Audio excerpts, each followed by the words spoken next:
ದೇವರಿಂದ ಪ್ರೀತಿಸಿ ಆತನ ಮೂಲಕ ಎಲ್ಲಾ ವಿಷಯಗಳಲ್ಲಿ ಈ ಎಲ್ಲಾ ವಿಷಯಗಳಲ್ಲಿ ನಾವೇನಾಗಿದ್ದಂದ್ರೆ ಪೂರ್ಣ ದೇಶನಾಗಿದೆ. ಆಮೇಲೆ ನಾವು ಫಸ್ಟ್ ಎಲ್ಲಿದ್ದೀವಿ? ಪಾಪದಲ್ಲಿದ್ದೀವಿ, ಸೈತಾನನ ಬಂಧನದಲ್ಲಿದ್ದೀವಿ. ಅಲ್ಲಿಂದ ದೇವರು ನಮ್ಮ ಬಿಡಿಸಿದ ಇಲ್ವಾ? ಬಿಡಿಸಿದಾದ್ಮೇಲೆ ನಾವು ಪೂರ್ಣ ಜಯಶಾಲಿಗಳ ಇಲ್ಲ ಅಲ್ಪವಿಶ್ವಾಸಿಗಳು. ಹೇಳ್ರಿ ಏನಂದ್ರೆ ಅಲ್ಲಿಂದ ದೇವರು ನಮ್ಮನ್ನು ಏನ್ ಮಾಡಿದ್ದಾರೆ? ಹೆಸರಿಂದ ಬಂದ ನಮ್ಮನ್ನು ನಿಲ್ಲಿಸಿದ್ದಾರೆ, ನಿಲ್ಲಿಸಿದ್ದಾರೆ ಇಲ್ವಾ?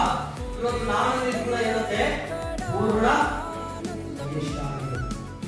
ಎಲ್ಲರೂ ಏನಾಗಿದೆ? ಜಯ ಹೊಂದಿದೆ. ಹಲ್ಲೆಲೂಯಾ. ನಾವೇನಂದ್ರೆ ಜಯ ಹೊಂದಿದ್ದೀವಿ. ಕಡೆದಾಗಿ ವಾಕ್ಯವನ್ನು ಮುಗಿಸ್ತೇನೆ. 1 ಕೊರಿಂಥ 15 ಅಧ್ಯಾಯ 57ನೇ ವಾಕ್ಯ.